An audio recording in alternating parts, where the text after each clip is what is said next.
ഇപ്പൊ ശരിയായി.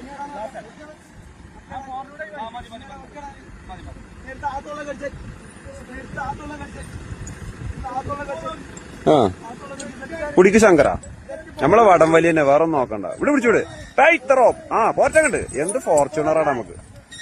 2 ഫോർച്യൂണർ ഉണ്ടോ അങ്ങനെ വലിക്കാം? എന്താ സംഘത്തെ വലിയ നോക്കാം.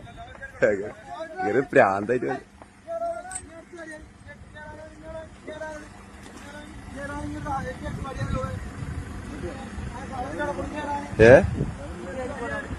ഏതാ ശബ്ദം. ശങ്കറിന്റെ അമരക്കാരാട്ടോ. നിങ്ങൾ പറയാ എന്ത് ഫോർച്യൂണർ. ഇവിടെ വലിച്ചൂടെ. ഇതാട്ടോ ഞങ്ങളെ ശങ്കരൻകുട്ടി. എങ്ങനെയുണ്ട് നമ്മളെ ശങ്കരൻകുട്ടി? ഇതൊക്കെയാണ് ഞങ്ങളെ തിരുവേപ്ര അഹങ്കാരം എന്നൊക്കെ പറയില്ല. ഇതൊക്കെയാണ് നമ്മള്. ആ ഇവിടെ എല്ലാത്തിനും പറ്റിയ ആൾക്കാരുണ്ട്. ഇത് തിരുവേഗപ്പുറയാണ് കണ്ടോ. ഡ്രൈവറൊക്കെ എടുത്തു.